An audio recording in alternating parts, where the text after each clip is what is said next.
This past Friday night on Friday Night Spookdown, we saw everyone's favorite thing, a title swap between Raw Women's Champion Charlotte Flair and SmackDown Women's Champion Becky Lynch at the time, anyway. Things went a smidge bit off the rails, though, as when Becky went to reach for the title, Charlotte pulled it away and ended up dropping the title on the floor, which supposedly was an accident, the drop in, not the pulling away. That was clearly on purpose. And that kind of sent the whole segment off the rails, not too far because it's ultimately not a great segment in the first place, so it can't get that far off the rails. But this angered both Rebecca and Sonya Flairion. Sonya, which resulted in Becky Lynch chucking her title at Charlotte Flairion. Sorry for misspeaking. And after the show, they got into a heated argument backstage, which involved a lot of yelling, no physicality, just a lot of heated debate between Becky, Charlotte, and including Sonya Deville. Becky had to go out and wrestle a dark match, and in that time, Charlotte was reportedly either asked to leave the building and left, or asked to leave the building and escorted out by security, so that by the time Lynch got back, Charlotte was gone. Some other key details that were reported, and this is from across several different reports, not even just following the incident, but no one backstage was upset with Becky Lynch. They took it as her standing up for herself, and a lot of people were upset with Charlotte Flair, who was the one that went off script and was acting unprofessional. And this isn't the first incident of people backstage supposedly having heat with Charlotte Flair. A lot of people backstage, again, reportedly, don't even recognize her anymore. And that is not just because of plastic surgery. I wasn't going to make that joke, but I made it, and I don't feel bad. Charlotte was actually lobbying to lose the title to Bianca Belair on Raw ahead of the title swap, which, maybe wasn't a bad idea. But that wasn't meant to be. And it is noted that nobody wanted this title swap to happen. Not Becky, not Charlotte.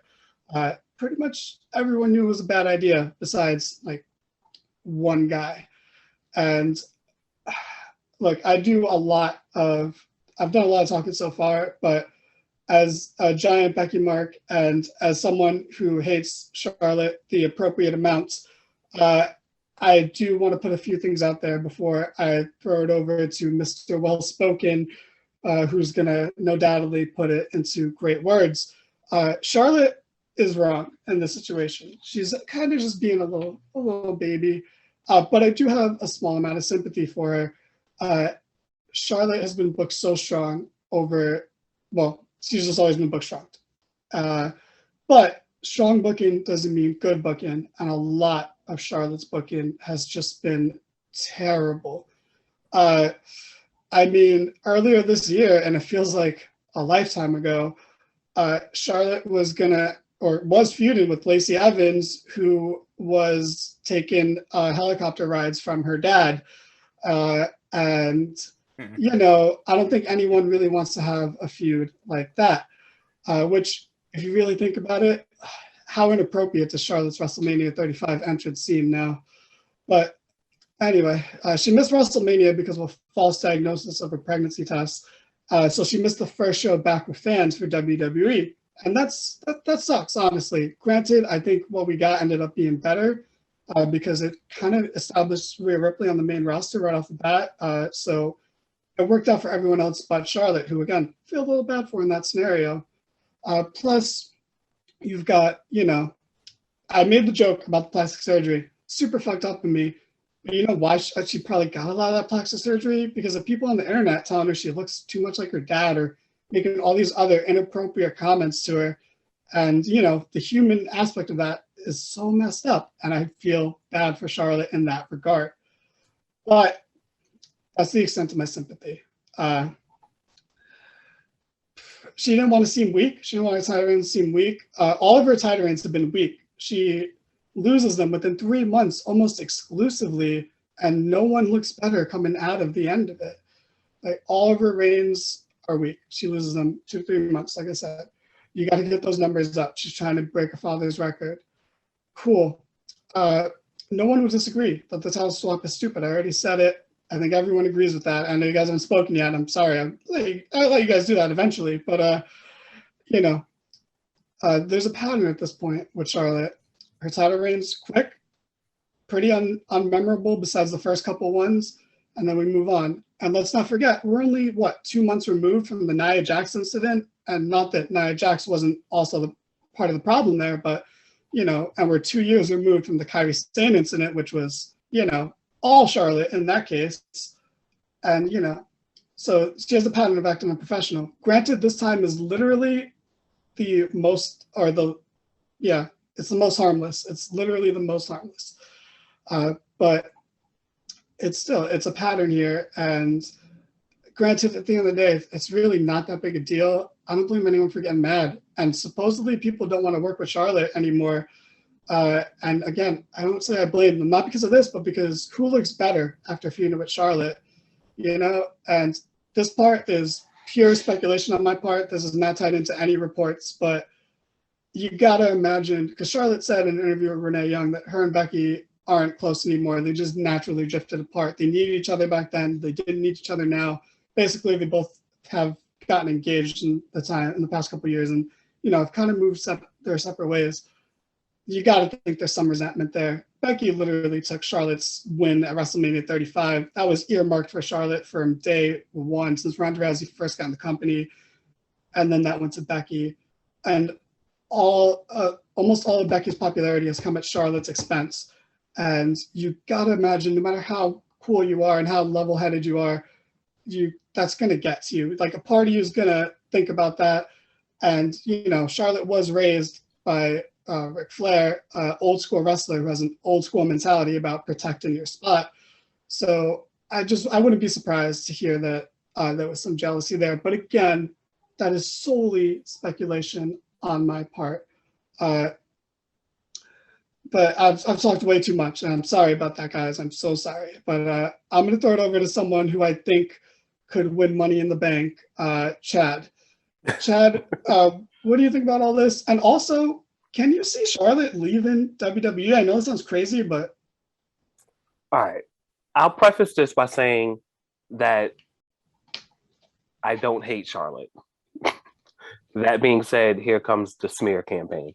I think that, number one, I don't think Charlotte leaves.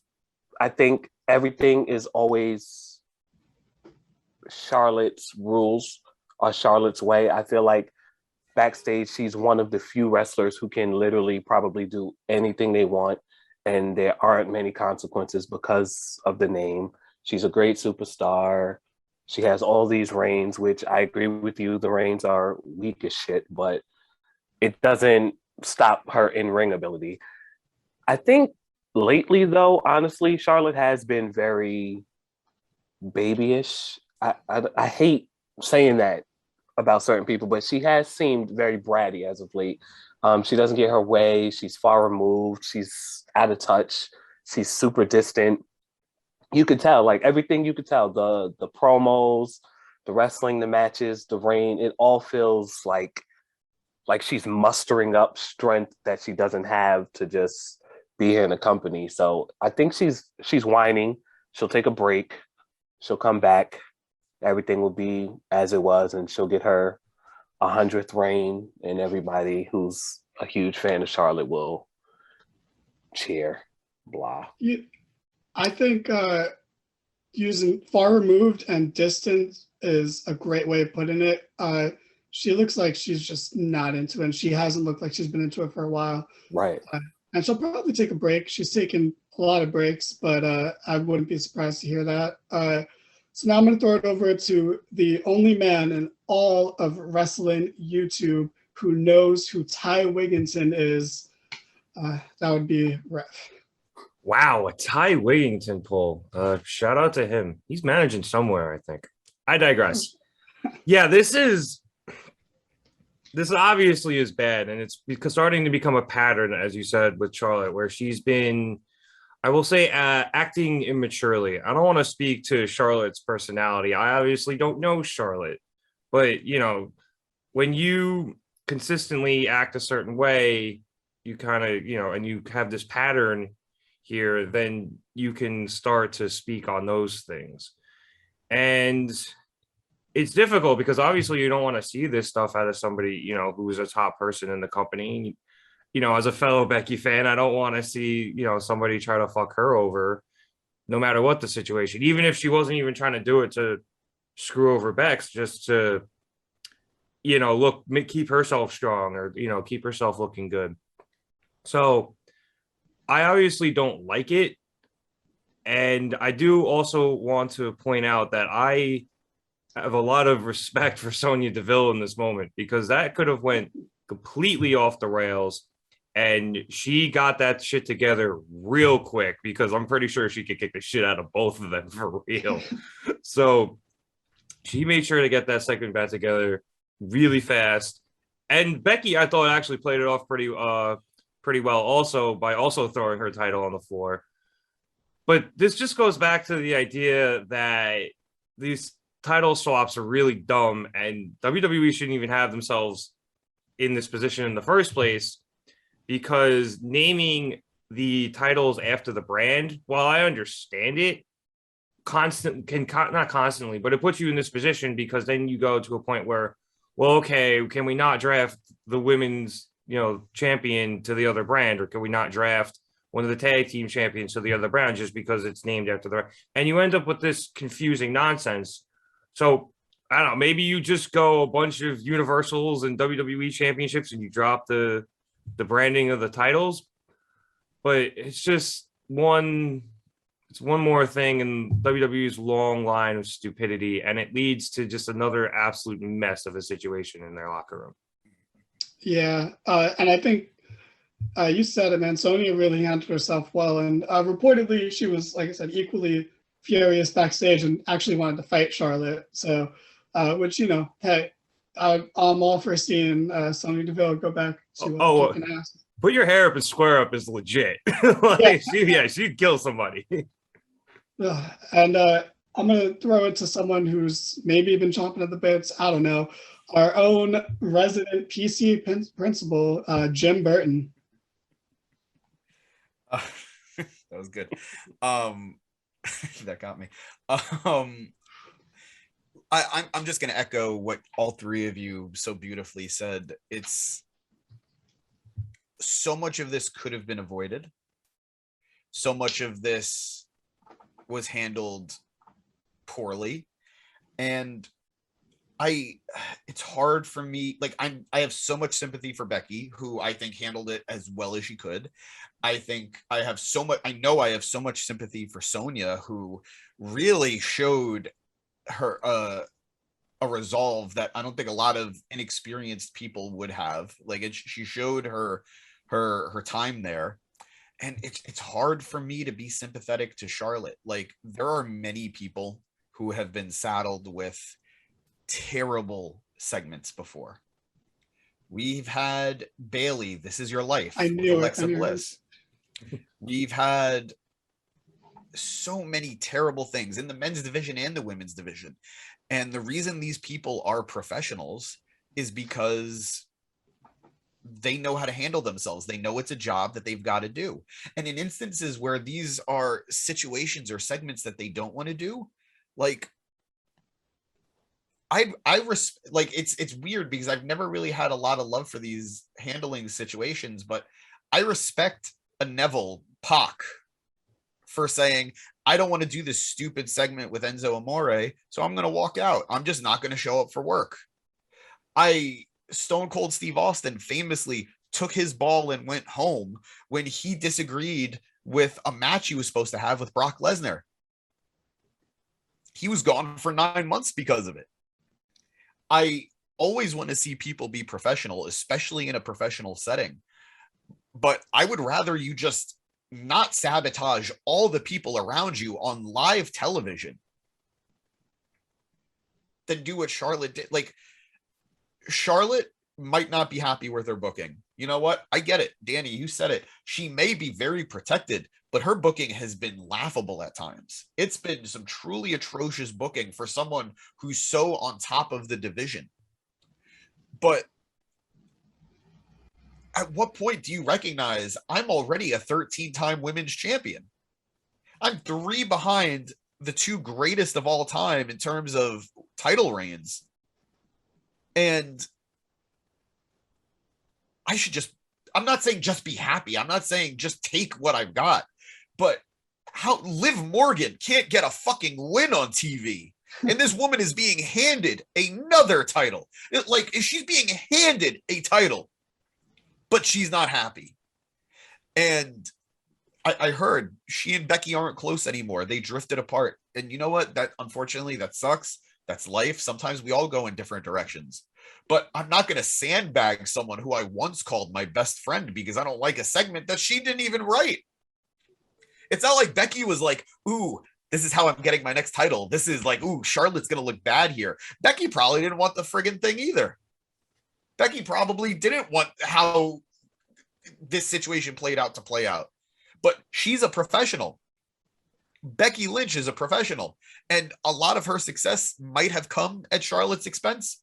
But this is why she deserves it. This is why she was in a better position to be the face of the company, the face of the brand, get the first women's main event win at WrestleMania. She deserves it, and she showed why. Charlotte is showing why she shouldn't have been. And it sucks because I think Charlotte is incredible. I have never seen a bad Charlotte Flair performance.